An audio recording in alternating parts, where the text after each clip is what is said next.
오늘 설교 시작하도록 하겠습니다. 한번 따라해 주셨으면 좋겠습니다. 재정관리의 지혜, 재정관리의 지혜, 재정관리의 지혜, 이런 제목으로 하나님의 말씀을 전하도록 하겠습니다. 여러 성도님들이 이런 기도를 하는 것 같아요. 재정관리의 지혜를 주소서. 그 이유는 우리가 이 세상을 살면서 재정관리를 필수적으로 해야만 하기 때문입니다.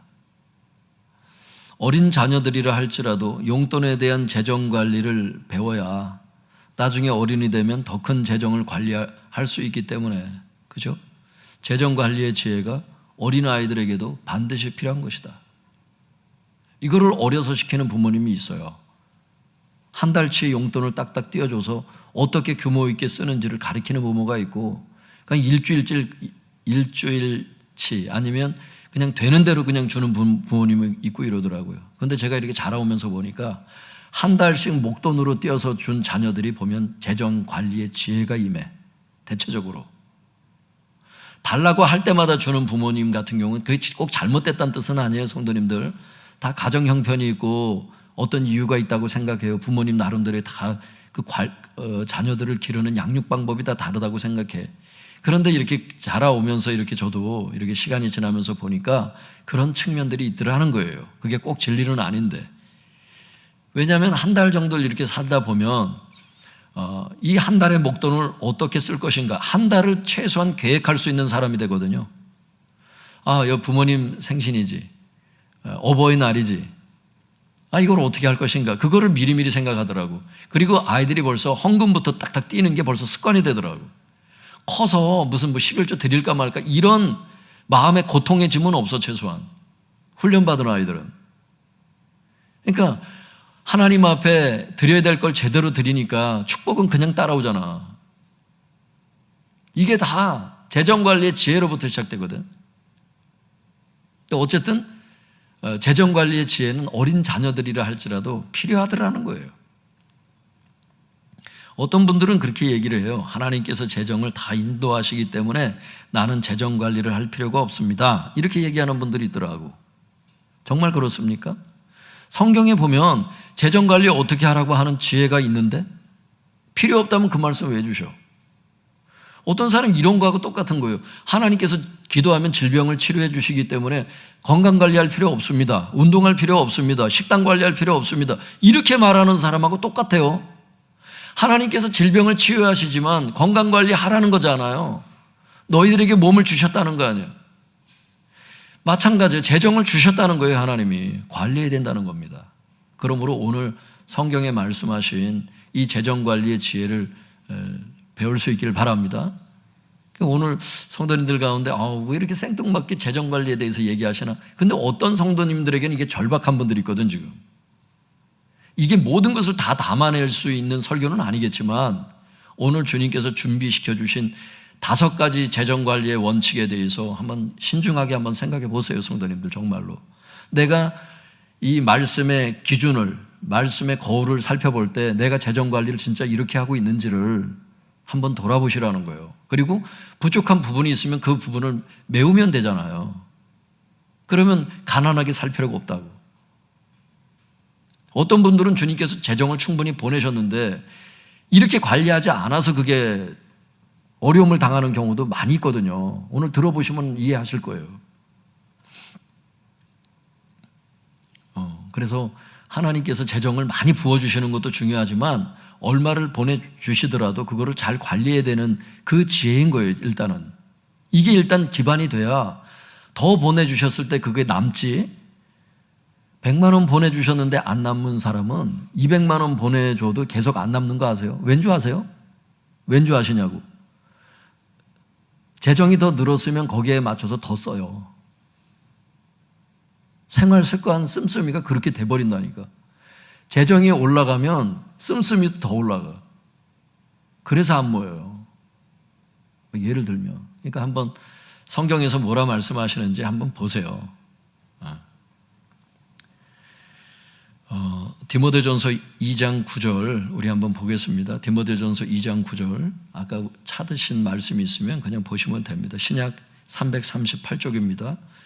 디모데전서 2장 9절 한번 같이 읽어보겠습니다. 시작.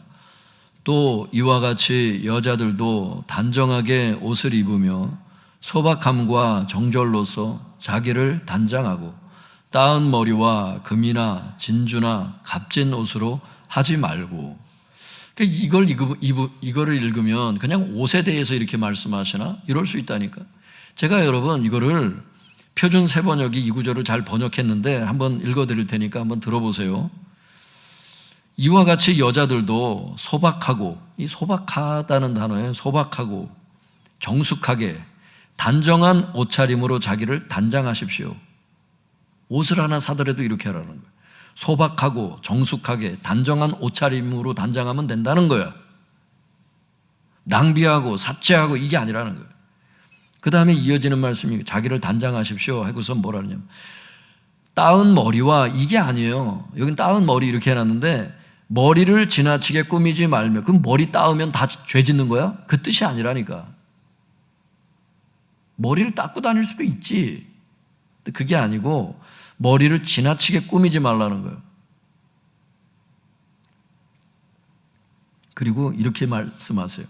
금붙이나 진주나 값비싼 옷으로 치장하지 말고, 이렇게 돼 있다고.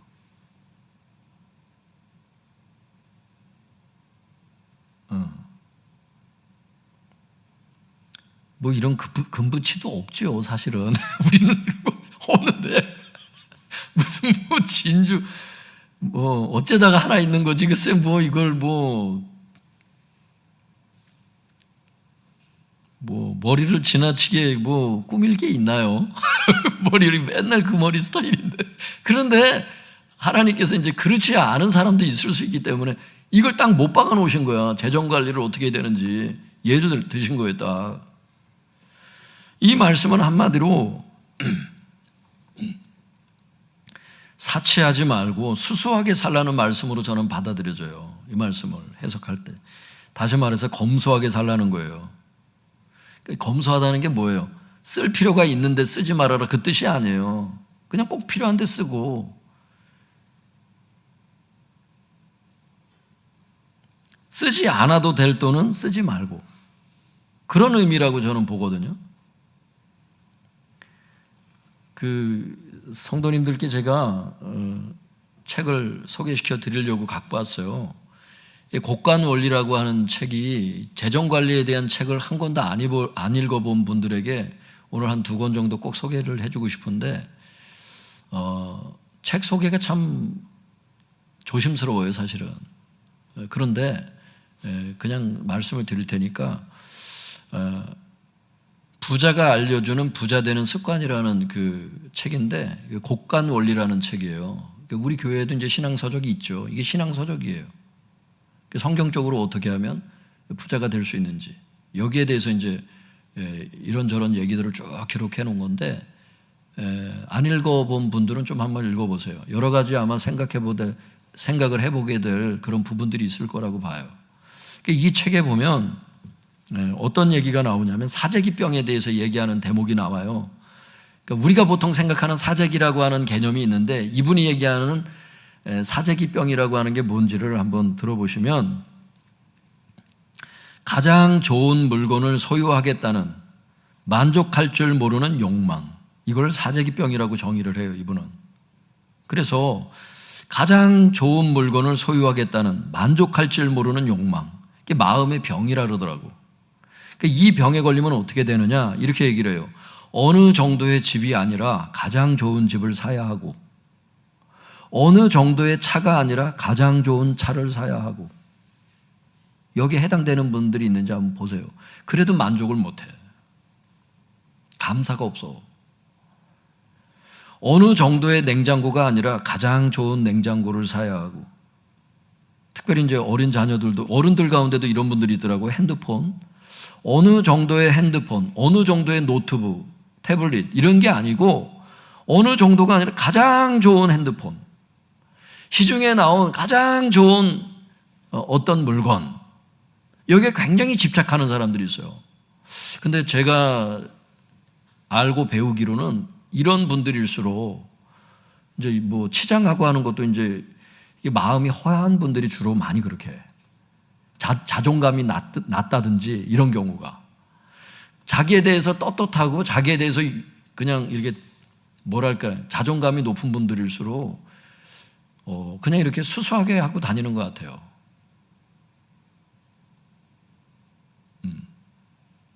이분이 여기 이제 읽다 보면 나올 거예요. 이게 마음의 병이래 이게.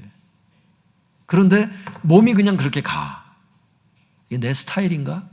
이게 습관이에요, 습관. 어떻게 보면 또. 그래서 지금 옷에 대해서 특별히 얘기하셨잖아요. 어느 정도의 옷이 아니라 가장 좋은 옷.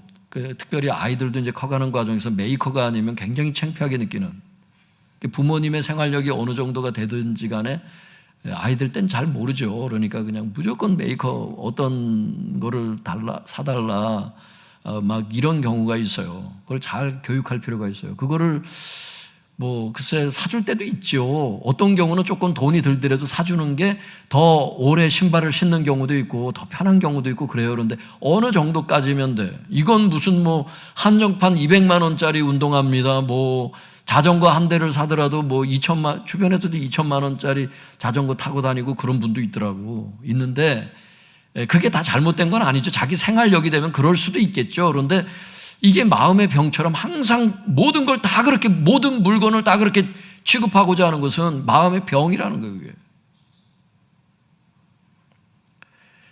어느 정도의 옷이 아니라 가장 좋은 옷을 사야 하고, 가장 좋은 신발을 사야 하고, 가장 좋은 물건을 사야 하는, 그래서 필요 이상의 돈을 사용하고 사치한다는 거예요. 이걸 얘기를 하는 거예요. 문제는 이런 사람은 하나님께서 재정을 아무리 많이 보내주셔도 늘 부족하다고 느끼고 가난해질 수 있다는 것입니다. 왜냐하면 밑 빠진 독에 물을 붓듯이 재정이 늘 새나가기 때문이에요. 자기의 사치로 계속 흘러가기 때문에. 그게 여러분 이런 기업의 회장 정도 되면 문제가 될 게 없지. 근데 보통 그런 사람들이 흔하지는 않거든요. 보통 서민급이거든 다. 그거보다 못하거나. 우리나라 중산층이 어느 정도 벌어야 되는데요. 대부분 다 그보다 낫거든, 사실. 중산층이라고 딱 책정한 그 돈보다 대부분 다 못 법니다. 많은 분들이. 뭐 그 이상 버는 분들도 많이 계시겠지만. 주님께서 많이 보내주셨는데 그걸 주님께 여쭤보지 않고 그냥 혼자 흥청망청 막 써버리는 경우는 결국 가난해져요, 여러분. 생기면 생기는 족족 다 사치로 써버리는 경우는 이거는 고칠 수가 없어. 이거는 누구도 고칠 수가 없어. 이건 진짜 하나님의 은혜가 임해야 돼. 이거는 마음의 병이기 때문에.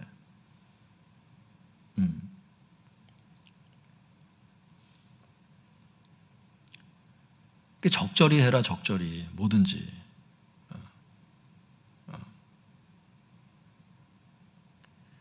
그래서 이렇게 자녀들 양육하고 그럴 때도 그래요. 뭐 어딜 갔다 오면 자꾸 무슨 선물 사다 주고 뭐 좀 사다 주고. 선물은 고맙지 이런데 그래서 네가 이게 부자가 될 수 있겠냐? 적절히 해라, 적절히. 특별할 때. 근데 자꾸 선물을 주세요. 그럼 좋아, 나는 너무 좋은데. 적절히 해라, 적절히. 응? 돈은 그렇게 쓰는 게 아니다. 적절히 해라.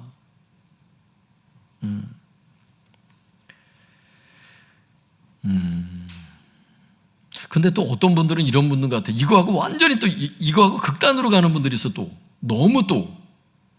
그래서 옷도 1년 내내 한 번도 안 사. 제가 거기에 좀 해당되는 것 같긴 해요. 제가 거기에 해당되는 것 같긴 해요. 솔직히. 근데 저의 가치관이 이제 그건 또 그래서 그러는 부분도 있어요. 그러니까 뭐 옷이 사회생활하거나 이렇게 생활하는데 사람들에게 그 예절적으로 문제가 되지 않는 범위라면 뭐 떨어지지 않았으면 관계없다 이런 개념으로 살다 보니까 뭐 구태여 뭐 더 살 필요 없다 이런 개념으로 살 수도 있어요. 그런데 어떤 분들은 내가 이거 옷을 사면 주님께서 벌레 지시지 않나? 막 이런 분들이 있어. 이건 또 너무 극단으로 간 거야. 왜? 아니, 여러분이 하나님을 아버지라고 부르신다고 생각하고 진짜 그렇게 마음에서 믿는다면 아버지가 자식을 볼 때 옷을 좀 산 걸 가지고 또 뭘 하라는 거야. 그게 너무 사치하고 병적으로 그렇게 하는 건 문제가 되는데, 오늘 말씀이 그 말씀 아니에요? 적절히 옷을 사고 좀 변화를 주고, 그게 무슨 뭐 수백만 원짜리를 계속 산다, 이건 문제가 되지만 적절히 사서 입고 그렇게 입고 다니는 거 보면 자녀를 볼 때 이쁘잖아. 안 그래요? 너는 왜 이렇게 카멜레온이냐? 너 왜 이렇게 자주 사? 그럴 수는 있지만, 그럴 때도 있을 수 있겠지만 적절히 입고 다니는 건 좋잖아. 안 그래요? 어떤 경우는 기분 전환도 될 수 있어. 옷을 좀 사 입고 하는 게 어떤 분들에게.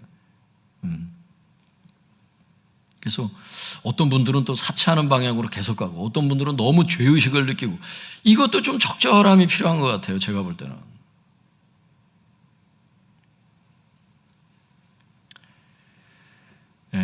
성경이 그러나 뭐라고 말씀하시느냐? 사치하지 말고 수수하게 살라, 즉 검소하게 살라, 이렇게 말씀을 하세요.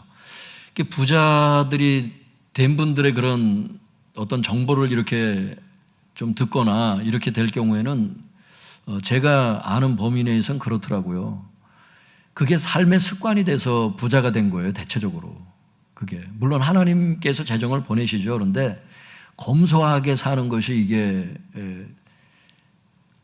몸에 뱄어요. 그게 쌓여서 부자가 돼요, 대체적으로. 뭐 그냥 금수저 이런 사람 빼고, 진짜 이렇게 자수성가한 사람들의 대부분은. 그리고 부자라고 하는 개념도 진짜 서민이라 할지라도 정말 지금부터, 지금 나이가 어릴수록 이런 설교가 필요해요. 이게 좀 이따 이제 또 나중에 또 말씀드릴 부분이 있겠지만, 어려서부터 이걸 이제 이렇게 관리하면은 이게 이제 자꾸 쌓여 나가는 게 있어요. 길게 보고, 다이어트도 그렇잖아요, 성도님들. 코앞에 보고 다이어트 하는 사람들이 대부분 다 실패하잖아. 그죠? 확 굶고 확 먹고 이렇게 되거든. 운동 확 하고 지쳐서 다시는 운동 안 하고, 이게 문제. 이런 게 꾸준히 하는 게 이게 다이어트의 핵심이잖아요. 아예 생활 습관 자체가. 재정이 그래. 검소하게 사는 습관을 이렇게 가잖아. 그럼 주님께서 재정을 얼마를 보내주시잖아. 뭐 월급을 얼마를 보내주시잖아. 그러면 물론 11조나 딴 거 이제 올라가는 부분이 있겠고, 뭐 다른 주정헌금이나 저 같은 경우들이 올리는 부분이 있죠. 어떨 때 딱 올려라 하시는 때가 있더라고. 감사헌금도 올리고, 뭐 주정헌금도 올리고, 올릴 때가 있지만 11조는 당연히 올라가겠죠. 월급이 올라가면. 예를 들면 뭘 얘기를 하다가 얘기가 나는지 모르겠네. 이제 예를 들어서 여러분 직장생활 하는 분들 월급을 올려주시잖아. 그러면 검소하게 살았던 분들은 그게 거의 그대로 저축으로 들어가요, 그냥. 그런데 검소하지 않은 그 습관을 가진 분들은 아까도 이제 서두에 말씀드렸다시피 100만 원을 올려주시면 100만 원을 다 써요. 200만 원을 더 주시잖아요. 다 써요. 이렇게 돼요. 그래서 못 마요.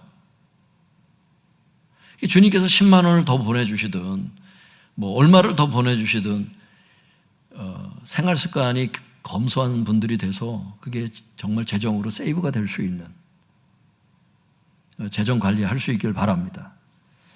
여러분, 그래서 하나님께서는 우리에게 성경에 보면 재정을 분명히 보내주신대요. 거기 구제비까지 있다고 말씀드렸잖아요. 분명히 보내주시는 건 확실하다는 거예요.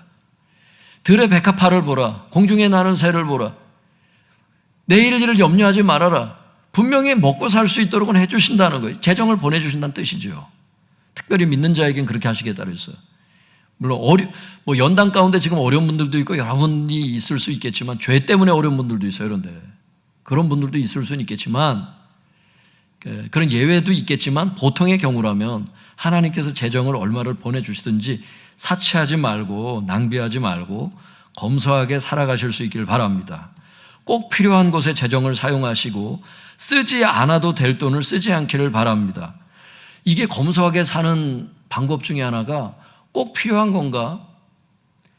쓰지 않아도 될 돈인가? 이걸 분별하는 것 자체가 여러분 굉장히 검소하게 사는데 도움을 주는 것 같아요. 여러분, 쓰지 않아도 될 돈을 자꾸 쓰면요, 나중에 그 돈을 다 충당해야 되거든요. 늦은 나이까지 계속 일을 해야 된다든지 이렇게 돼버려. 그 기간만큼. 내가 흥청망청 써서 노후 준비가 안 된 만큼 노후 준비를 해야 되거든. 그러니까 지금 OECD 국가 중에 우리나라가 나이가 제일 늦은 나이까지 일하는 나라가 우리나라야. 그러니까 이거를 연세 드신 분들에게 잘못했다, 이건 아니에요. 제가 보기엔 우리나라는 그런 건 아니야. 그러니까 어르신들 같은 경우는 좀 예외적이야. 우리나라는 좀 어려운 시대를 실제 사셨고, 부모를 주로 공양하는 입장, 자식도 키워야 되는 입장, 이런 입장에 중간 세대 껴서 굉장히 어려움을 당한 세대거든요. 그러니까 본인을 챙기지 못한 경우가 난 많다고 봐, 우리나라의 경우는. 그래서 어쩔 수 없이 늦은 연세까지 일을 해야 하는 그런 분들에게 여기에 해당되는 건 아니에요. 근데 지금 해당되는 분들은 어떤 분들이냐면, 쓰지 않아도 될 돈을 자꾸 써서 나중에 그 돈을 충당하느라고 늦게까지 일하는 경우를 얘기를 하는 거예요. 그러니까 사치한 경우를 얘기를 하는 거라고. 잘 분별해서 들으실 수 있길 바랍니다. 혹시라도 죄책감이나 혹시 시험 당하거나 이러지 마시고, 이 말씀에 잘 주목하세요. 어떤 문맥으로 이게 나가는지를. 그렇게 생활비를 오히려 버는 거는 잘하는 거라고 성경에 나오잖아요. 일하기 싫어하는 자는 먹지도 말게 하라고. 자기가 일할 수 있는 나이까지 최선을 다해서 늦은 나이까지 일하는 건 좋은 거예요, 여러분. 파이어족이라고 하는 것도 단순히 이른 나이에 은퇴하는 족속들이다, 그 뜻이 아니잖아. 자기가 좋아하는 일을 다시 하는, 그러니까 싫어하는 일은 빨리 맞추고 자기가 좋아하는 거를 빨리 찾아하는 게 파이어족의 그 정의 아니에요, 보통. 근데 우리나라는 빨리 은퇴하는 사람을 파이어족이라고 생각하더라고. 안 그래. 늦은 나이까지 일하는 게 좋다. 그런데 여기서 얘기하는 거는 쓰지 말아야 될 돈들, 들어가지 말아야 될 돈들을 계속 쓰다가 거의 징벌적으로 일해야 되는, 어쩔 수 없이 해야 되는 이런 경우를 얘기를 하는 것이다. 그걸 피하기 위해서라도 검소하게 살 필요가 있다. 졸리세요? 힘을 내세요. 이제 1번 했네. 큰일 났네. 한번 따라해 볼까요? 검소하게 살자. 낭비하지 말자. 할렐루야. 예, 꼭 필요한 곳에 재정을 쓰세요. 쓸 필요가 없는 곳은 쓰지 마세요. 우리 잠언 6장 6절 8절 우리 읽어보겠습니다. 구약 성경 916쪽입니다.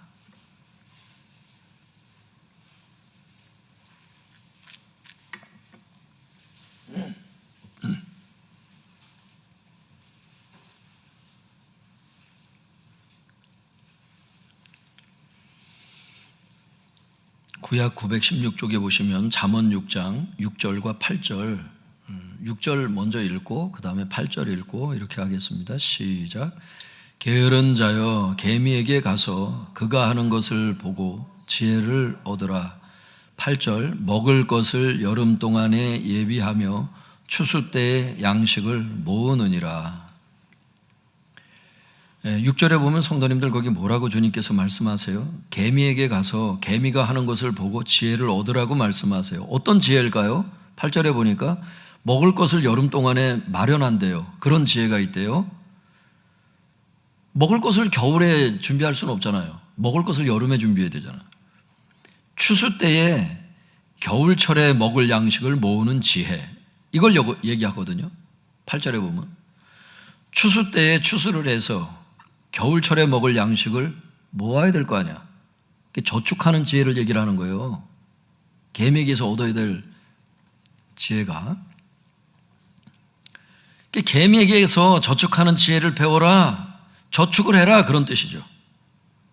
이런 말을 하면 어떤 사람은 저축할 돈이 없는데 어떻게 저축을 합니까? 이런 분들 계세요. 실제 그런 분도 있다고 생각해요, 저는. 저도 그런 삶을 살았었고. 그런데 한번 말씀을 드려볼게요. 전문가들은 뭐라 그러냐면 라떼 요인이 있다는 거예요. 라떼는 그게 아니고 먹는 라떼를 얘기하는 거예요. 라떼 아시죠? 카페 가시면 그 라떼 요인이 있다는 거예요. 이 말이 뭐냐면 카페에서 라떼를 사 먹듯이 별 생각 없이 사소한데 낭비해버리는 돈을 뜻한다는 거예요. 이게 별 생각이 없어요. 어떤 사람이 습관이 있어. 커피를 먹는 습관이 있는 사람이 있어요. 아침, 점심, 저녁 한 잔씩 먹어야 돼요. 어떤 사람은 진짜. 이런 사람은 하루 3번을 5,000원 하는 라떼를 습관적으로 사 먹는 사람이 실제 직장인들 가운데 그렇게 있답니다. 이 돈을 10년 계산해 보니까 5,475만 원이에요. 집에 가서 해보세요. 전자계산기로. 이처럼 사람마다 별 생각 없이 낭비해버리는 돈이 있다는 거예요. 이게 라떼 요인이라는 거예요. 나의 라떼 요인은 무엇이 있는가 한번 생각해 보라는 거예요. 이런 습관이 있는 사람이 있어요.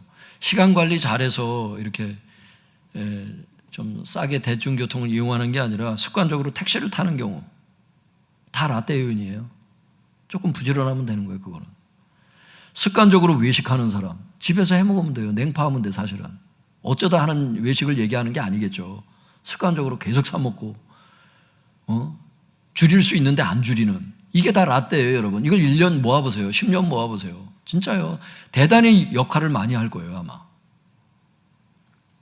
습관적으로 쇼핑하는 경우 필요해서 가는 게 아니라 일단 나가면 돈을 쓰게 되거든요. 사람이라는 게. 그러니까 필요해서 나가라. 가급적. 이런 것들이 다 라떼 요인이에요. 여러분 이걸 다 모아놓으니까 엄청나더라고. 많아 이게.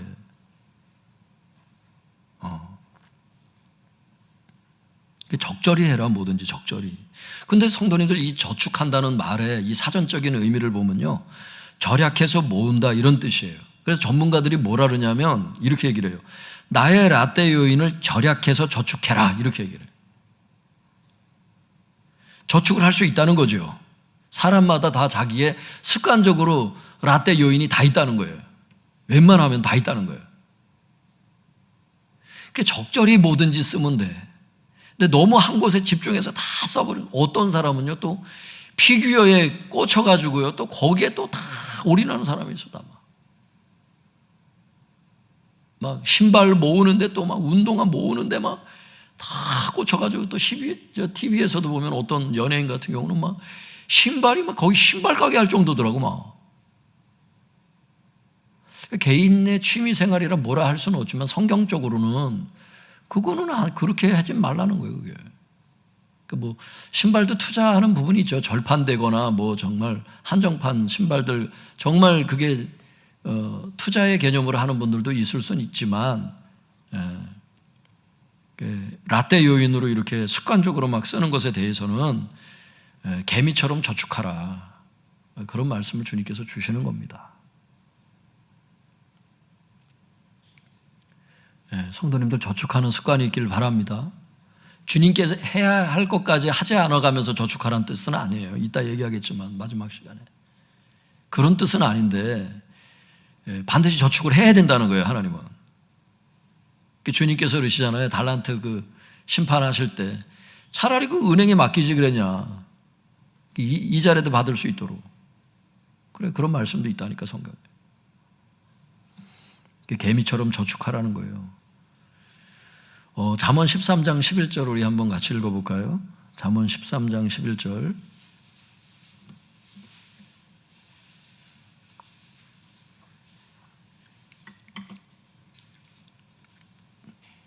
잠언 13장 11절이에요. 같이 읽어보겠습니다. 시작. 망령되이 얻은 재물은 줄어가고 손으로 모은 것은 늘어가느니라. 두 번째 재정관리의 지혜는 저축하라는 말씀이었고요. 세 번째 재정관리의 지혜는 한번 따라해볼까요? 성실하라. 성실하라. 세 번째 재정관리의 지혜는 성실하라는 거예요. 첫 번째는 검소하라. 두 번째는 저축하라. 세 번째는 성실하라.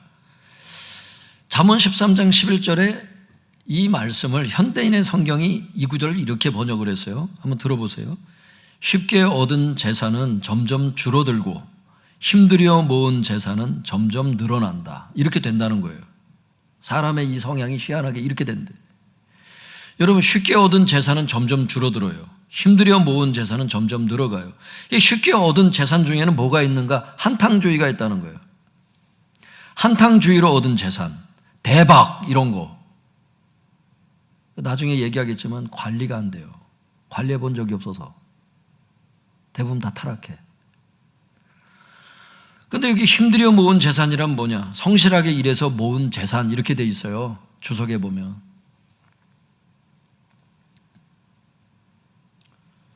성실하게 일해서 모은 재산. 한번 따라 볼까요? 성실하게 일해서 모은 재산. 이게 힘들여 모은 재산이라는 거예요. 그래서 이 구절은 이렇게 해석할 수 있다는 겁니다. 한탕주의로 얻은 재산은 점점 줄어들고 성실하게 일해서 모은 재산은 점점 늘어난다. 앞서 이제 개미에 저축하는 지혜에 대해서 말씀드렸는데 개미는 가만히 보세요, 여러분. 개미를 살펴보세요. 입이 한 개밖에 없어요. 한 개 한 개 날라요. 그 먼 거리를. 이런 특징이 있어요. 성실하게 모은다는 거지. 한 톨 한 톨 모으라 그러시더라고. 주님께서 예전에 저에게 뭐라 하냐면 작은 돈이라고 할지라도 소소한 재정이라 할지라도 그걸 가볍게 여기지 말고 한 톨 한 톨 모은다는 개념으로 모으래요. 저한테 그러시더라고. 성실하게 일해서 차근차근 저축하라는 거예요. 개미처럼 개미가 뭐 대박을 꿈꾸고 그냥 일하지 않잖아요. 한탕주의로 살지 않잖아요. 한 톨 한 톨 입으로 모으잖아요. 그런 지혜를 배우라는 거예요. 그게 남는다는 거예요. 왜? 그런 거는 내가 관리할 수 있어요. 조금씩 조금씩 늘어가기 때문에 관리가 가능해. 근데 한 번에 오는 것들이 위험해요. 대부분 다 타락해요. 여러분, TV에서 예전에 한번 나왔어요. 그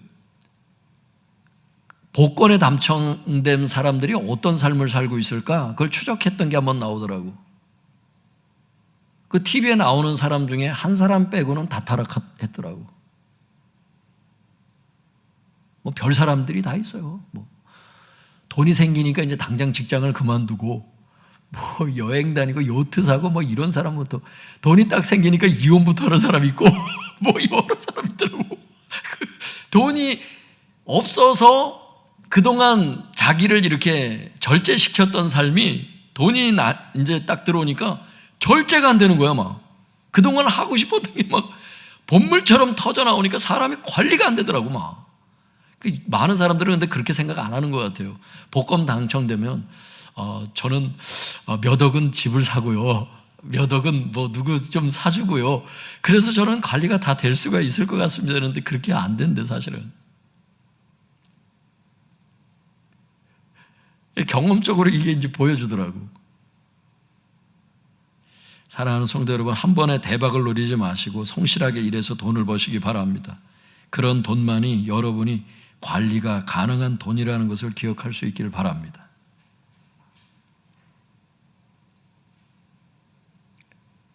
전문가들이 이렇게 얘기를 하더라고요. 사람들은요, 어떻게 하면 돈을 더 벌을까? 어떻게 하면 수입을 덜 늘릴까?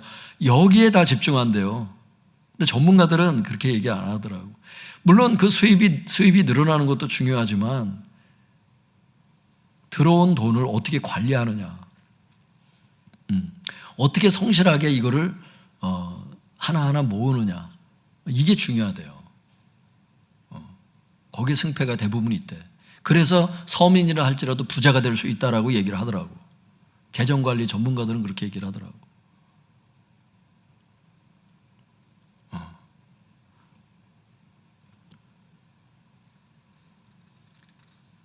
하나님께서는 말씀하세요. 성실하게 일해서 모은 재산이 그게 늘어가지, 대박으로 얻은 재산은 점점 줄어간다고. 관리가 안 된다고.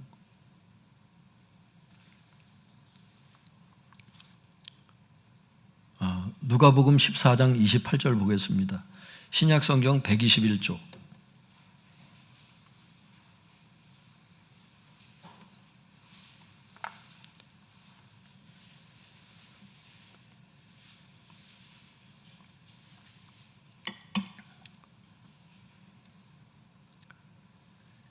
신약 121쪽에 보시면 누가복음 14장 28절 같이 읽어보겠습니다. 시작. 너희 중에 누가 망대를 세우고자 할진대 자기의 가진 것이 준공하기까지에 족할는지 먼저 앉아 그 비용을 계산하지 아니하겠느냐. 여기 앉아라고 하는 것을 주석에 보면 신중하게 이렇게 번역하더라고요. 뭘 얘기냐면 망대라고 하는 것을 탑이잖아. 탑. 어떤 탑을 세우려고 할 때 자기의 가진 돈이 그 탑이 완성하기까지 족할는지 먼저 신중하게 그 비용을 계산해라. 그걸 말씀하시는 거예요, 지금. 즉 망대를 세우려면 신중하게 예산 계획부터 세워야 한다. 그 말씀이라고. 그러면서 이제 제자의 삶에 대해서 물론 문맥은 얘기하시는 건데 이 부분도 진리거든요. 탑을 세우려면 신중하게 예산 계획부터 세워라. 그 말씀이라고. 여러분 어릴 때는 어떻게 부모님이 다 해주시기 때문에 신중하게 예산 편성할 필요가 없지. 예산 계획을 세울 필요가 없었어. 그런데 결혼부터는 달라요, 여러분. 결혼 전부터도 물론 다르지. 대학생부터 벌써 모아온 아이들을 보면 또 다르더라고. 어쨌든 보통의 경우는 결혼부터는 어떻게 해요? 신중하게 예산 계획을 세우잖아요. 우리 아이들도 결혼할 때 보니까 그렇더라고. 예식 장비, 이식 장비가 얼마 나가고 식비가 얼마 나가고 이걸 벌써 이 목돈이 들어가니까 계산을 안 할 수가 없잖아. 주택 구입 자금을 어떻게 해야 될지, 당장 살아야 되는데 집이 있어야 되잖아. 이런 거에 대한 예상 편성이 벌써 돼야 되는 거예요. 또 자식을 낳는다면 자식을 낳으면서 자녀의 교육비가 들어가기 시작하니까 벌써 저축을 하는 게 벌써 몇십만 원이 빠지잖아. 그걸 어떻게 할 것인가. 미리미리 그거를 예상 편성을 해야 되거든요. 신중하게 예산 계획을 세우라는 겁니다. 망대를 세우고자 할진대. 근데 이런 개념 없이 그냥 막 살아가는 경우 있어요. 그러다가 큰일이 다가오면은, 그지? 이제 걱정만 앞서는 거지. 물론 하나님께서 또 넘길 수 있는 기회를 주시지만, 은혜를 주시지만, 성경은 예산 편성을, 예산 계획을 해라 말씀하시는 거예요. 먼 미래에 있는 거를 갑자기 그 돈을 벌려면 힘들어도 몇 년 뒤에 있는 거를 예측해서 지금부터 조금씩 모아가는 거는 도움이 되거든요, 확실히. 다르다니까. 그래서 전문가가 뭐라 그러냐면 생애 주기를 연도별로 나누래. 그러니까 30살이다 지금 예를 들어서. 그러면 뭐 지금 25살이다 그러면 25살부터 보통 지금 평균 연령이 어디예요? 한 85세까지 살다가 죽는 걸로 돼 있잖아, 우리나라. 지금 더 올라가긴 했어요. 뭐 여자는 87세까지인가 가기도 하는데 어쨌든 남자는 더 빨리 죽으니까 한 5년 더 빨리 죽어요. 남자들이 좀 고생을 많이 했는지 좀 성질이 더러워서 그런지 모르겠는데 또 이렇게 얘기하면 더 안 될 것 같아요. 남자들 분들 중에서 우리 교회 성도님들은 성격들이 참 좋으신 것 같은데 하여튼간 남자분들이 한 5년 빨리 죽더라고요. 제가 그 통계를 보니까 평균이. 근데 어쨌든 뭐 85세까지 산다 생각하면 25 이제 쭉 이렇게 네모칸을 그릴 거 아니에요. 그 워드 하는 분들은 이거 뭐 네모칸 긋는 거야 뭐 어렵지 않잖아. 그래서 이쪽 왼쪽에는 여러분들이 보는 입장에서 지금 제가 설명드리는 거예요. 25이다. 그럼 25, 26, 27 이렇게 칸을 딱 만들어. 이 책에 보면 그게 나와. 제가 그냥 드리는 말씀이 아니야. 이 전문가들 이 교수급에서 얘기를 하는 거예요. 그 날짜, 아까 그 나이대별로 2025년이잖아요. 25. 이걸 다 써. 연도하고 자기 나이를 다 기록해서 칸수를 다 나누더라고. 전문가들은 그렇게 관리를 하더라고. 돈 관리를. 그래서 25세서부터 85세까지 칸을 다 쳐. 그래 놓고 이제 위에서 아래로 이제 칸을 그었다면 이제 오른쪽에서 왼쪽으로 이제 또 칸을 나눠. 그래서 거기에 뭐가 들어가느냐? 25살 때 내가 저축 가능한 거. 저축을 얼마나 1년 동안 할 수 있는지. 자기 용돈에 대해서 조금씩 할 거 아니에요. 그렇게 하고, 아르바이트해서 얼마 벌 거 아니에요. 그때부터 모아야 되거든요. 그렇게 하고, 저축을 얼마 할 수 있는지 저축 총량이 나와요. 그 다음에 그 다음 칸에는 뭐가 나오냐면 현금 흐름이 나와요. 그래서 현금은 얼마 지금 있다. 그리고 이제 뭐 부모님들이 뭐 얼마를 뭐 주식을 해줬다, 뭐 해줬다 했을 때 부동산을 해줬다 하는 부분들도 있을 수 있거든요. 그래서 전체 자산이 얼마인지가 나와요. 최소한 그게 필요하다는 거야. 그래서 자기 나이대별로 얼마를 1년 동안 저축할 수 있고, 현금 흐름은 지금 내가 얼마에 갖고 있고, 그래서 부동산 포함해서 총 얼마의 자산이 있다. 이게 기본으로 1년이 세팅되는 거예요. 근데 군대 갔다 오고 뭐 이런 시간들이 이제 또 막 들어가요. 거기에 뭐 어쩌고 몇 년도에 결혼할 때까지 내가 얼마를 모을 수 있는지가 이게 다 나와. 이게 신중하게 예산 계획을 세우는 겁니다. 예를 든 거야. 그래서 제가 책을 하나 소개해 드릴게요. 네, 꼭 책을 팔러 온 것 같아. 제가 오늘 생각지도 않았어요. 오늘 이 메시지가 있다는 걸 알고 서재를 이렇게 목양실 딱 들어가서 이렇게 보는데 갑자기 이게 확 들어오는 거야. 이 책을 소개해 주라고 그러시는 것 같아서 내가 사모님한테 물어봤어요. 내가 이 책을 소개해 준 적이 있냐고. 돈을 디자인하라. 이 책을 소개해 준 적이 있냐고 그랬더니 그건 없는 것 같다는 거야. 그래서 내 생각에도 없고. 그래서 안 읽어본 분들은 읽어보면 좋겠다. 여기부터 뭐 노후 준비부터 시작해서 뭐 주택 자금은 어떻게 하고 어떤 집을 사는 게 좋고 이분도 교회 다니는 분이에요. 근데 뭐 신앙 얘기를 막 쓰고 그런 건 아닌데 마인드 자체는 굉장히 건전하더라고 이분이. 균형감이 있고 뭐 집도 뭐 무조건 비싼 거 사라 뭐 역세권 사라 이렇게 막 허황된 막 돈이 어느 정도 있는 사람들에게 하는 그런 얘기가 아니라 서민들에게 필요한 부분들이 있고 누구나 웬만하면 준비할 수 있는 것들을 얘기를 하더라고. 그래서 돈을 디자인하라. 이 책은 한번 사서 읽어보세요. 안 읽어보실 것 같아. 보니까 하나도 안 적어. 내가 알아봤어 지금. 아무도 안 읽어볼 것 같아. 그냥 목사님이 읽었으니까 지금 엑기스를 얘기했으니까 뭐 다 끝난 거 아닙니까? 이게 엑기스긴 해 사실. 엑기스긴 한데 이걸 길게 읽어서 이제 나는 깨달아서 얘기해 준 거고 필요 없으면 사지 마세요. 그런데 한 번 정도 쭉 읽어보는 건 도움이 되더라. 그리고 이거 있잖아요. 곡간 원리도 그렇고 돈을 디자인하라 이런 것도 이 책을 제가 소개해 주려고 하니까 사모님이 그래. 이거 방송에 나갈 텐데 이렇게 해도 되는 건가요? 그래서 그거 나도 잘 모르겠는데 이건 내가 돈을 받고 뭐 얘기하는 게 아니지 않느냐. 성도들의 삶을 위해서 이걸 저도 몇 번 반복해서 읽었어요. 저도 몇 년에 걸쳐서 그랬는데 저한테는 도움이 됐어요. 재정 관리하는데 도움이 되더라고. 성경적으로도 뭐 크게 다름이 없고. 그리고 또 뭐예요? 케네스 해겐 목사님도 그러잖아요. 곡간 원리처럼 꼭 신앙서적만 중요한 게 아니고 상식도 필요하다는 거잖아요. 세상 사는데 아디아포라가 많잖아. 성경에 다 기록한 게 아니잖아. 그런 상식적인 지혜도 필요한 거거든요. 성경에서 뭐 어떤 저축 상품을 들어라 이런 거 없잖아. 다 아디아포라 아니야. 그걸 어떻게 하면 할 수 있는지 그런 부분의 어떤 지혜들은 상식적인 면도 알고 있는 것이 도움이 되거든요. 자녀 교육비는 어떻게 마련하는 게 좋다. 이런 나름대로의 그 교수님들의 조언들이 있거든. 이런 부분들을 좀 상식선에서 얻는 것도 좋지 않을까 하는 부분이에요, 성도님들. 그러니까 뭐 너무 무겁게 접근하지 마시고 그냥 이런 분들도 있다. 그래서 좀 참고해서 도움이 됐으면 싶습니다. 왜냐하면 성도님들 가운데는 재정관리에 지혜를 주세요 이렇게 기도하는 분들이 꽤 여러 분 계세요 지금. 제가 그걸 알고 있거든요. 그러니까 오늘 주님께서 이 설교를 하라 그러신 것 같아요. 돈을 디자인할 수 있길 바랍니다. 돈을 디자인하라는 거예요.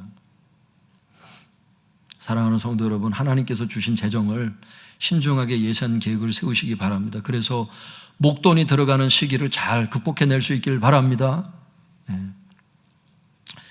마지막 말씀 누가복음 16장 1절과 11절을 읽어보고 마치겠습니다.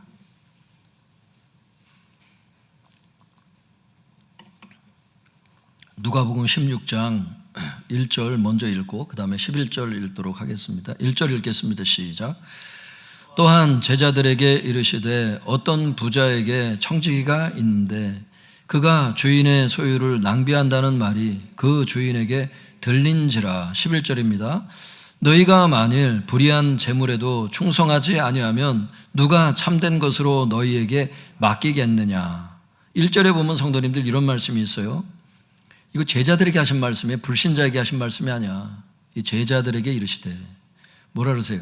어떤 부자에게 청지기가 있는데, 이걸 이제 주석을 찾아보면 어떻게 되어 있어요? 어떤 부자라는 건 하나님을 뜻한다.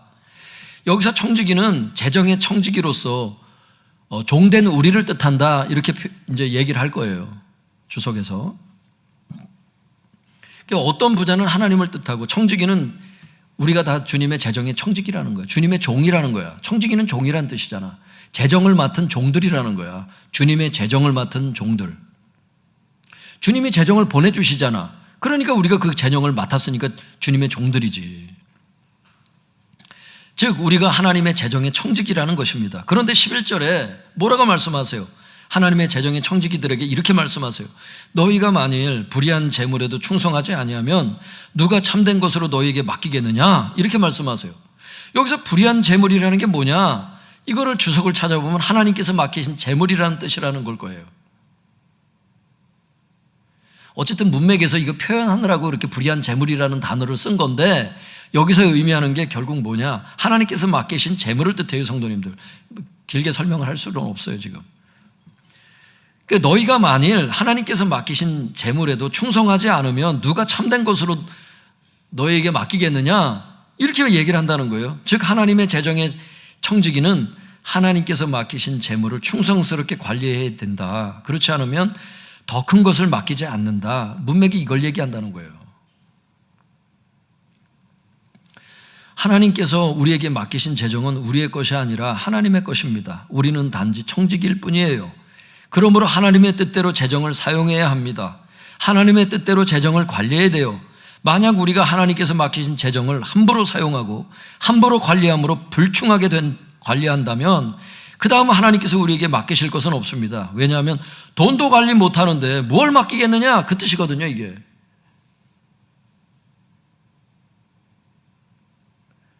그러니까 어떤 분들처럼 오늘 주님께서 그 말씀 주시더라고. 아까 준비 기도하는데 하나님께서 하나님께 바쳐야 될 헌금 생활에 대한 것들을 바치질 않고 그걸로 돈을 벌려고 하는 사람들이 있다는 거예요. 그걸 갖다 저축하려고 하는 사람들이 있다는 거예요.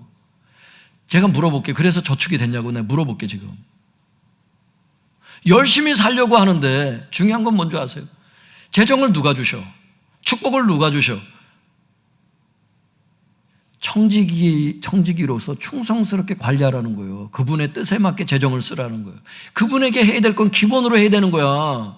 그걸 줄여가면서까지 뭘 모으겠다는 거야. 뭐 어떤 축복을 받으려고. 안 모아져요 성도님들. 그게 생각보다 안 돼. 잘 뭐 여기 계신 분들이야 뭐 이런 말이 다 필요 없는 분들이야 하겠지만 영상으로도 나중에라도 누가 볼 수 있거든요. 자기를 속이고 하나님을 속여가면서 자꾸 이게 모두 주세요, 모두 주세요. 네가 청지기의 역할을 했냐는 거야. 더 이상은 없다는 거야. 왜? 돈도 관리하지 못하는데 더 큰 것을 내가 맡길 수 있겠냐는 거야. 안 된다는 거예요. 그 이상은. 굉장히 무서운 말씀이에요 이게. 믿습니까? 하나님을 서운하게 하지 마세요 성도님들. 하나님으로 하여금 너는 참 불성실한 종이구나, 재정에 있어서는 너는 굉장히 불충하구나, 이런 소리를 절대 들으시면 안 돼요 성도님들. 정직하셔야 돼 하나님 앞에. 믿습니까? 11조를 드리래도 또 어떤 사람, 이런 사람들이 있어. 뭐예요? 총 수입에 11조를 해야 되잖아. 세금 떼기 전에 그게 맞잖아. 세금도 자기를 위해서 자기가 떼는 거지 그게 하나님을 위한 거야? 아니잖아. 당연히 그걸 하나님께 드려야 되는데 세후로다가 또 11조를 드리는 사람도 있어요. 또 별 사람들이 많아. 뭐 그분들은 다 비판하는 건 아닌데 바른 건 가르쳐 드려야 되니까. 그런 삶을 살았고. 그러니까 하나님 앞에 정직해라. 불충하지 말아라. 그래서 이 다섯 번째 재정관리의 지혜가 뭐냐면요, 한번 따라해 볼까요? 충성하라. 충성하라. 그겁니다. 사랑하는 성도 여러분, 우리는 하나님의 재정의 청지기입니다. 하나님께서 맡기신 재정을 충성스럽게 관리하시기 바랍니다. 이것을 위해서 하나님의 뜻대로 재정을 사용하시고 하나님의 뜻대로 재정을 관리하시기 바랍니다. 그래서 하나님께서 우리를 신뢰하시고 더 큰 것들을 맡기는 종들이 되시기를 축복합니다. 기도하겠습니다. 재정관리의 지혜를 놓고 감사기도 하시고 이 5가지 지혜가 다 임하게 해달라고 기도하세요. 그래서 가난하게 살기를 원치 않습니다. 주님, 하나님께서 보내신 재정을 잘 관리하게 하여 주시옵소서. 주여 주여 부르짖고 우리 기도하겠습니다. 주여.